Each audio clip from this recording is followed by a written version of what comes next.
Chapter 6 continuation. I did not know whether it was a statement or question, but I decided that it was a question. Yes, sir.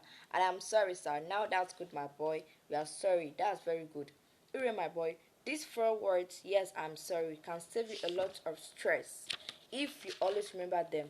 When you are wrong and admit it, you have committed only one offense, but when you are wrong and claim that you are right, you have committed 2 offenses, one of which is lying. With me, lying is a more serious offense.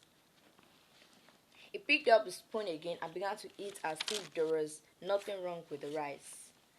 Well, I should have never have thought of lying in my father's house, so it did not occur to me that I had done anything right by admitting that I did something wrong.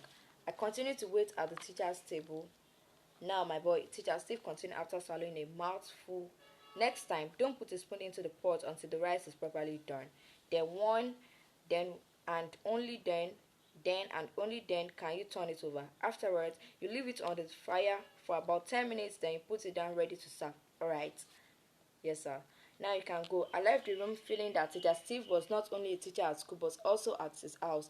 He had he had explained this patiently to me when the least I had expected him to do was slap my face or even crack my head with his cane, which he usually brought home from school every day.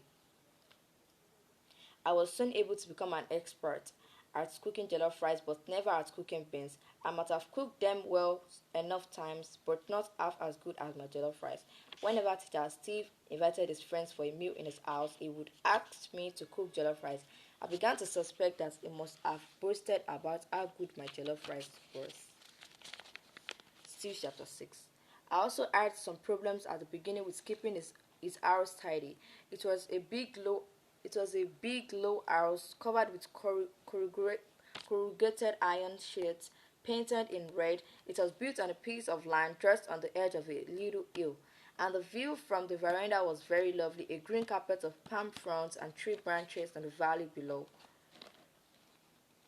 Beyond that was the yellow dusty road to the river. It was said that before the house became the teacher's quarter, it was once occupied by the parish priest, a white man from Ireland who rode a loud motorcycle, the only one in our own town. As little kids, we remembered Father Otto very well because he had no hair on his head and appeared to speak English from his nursery. But we never realized he lived somewhere in the town among ordinary people. We always thought he came every Sunday from Ireland on his loud motorcycle.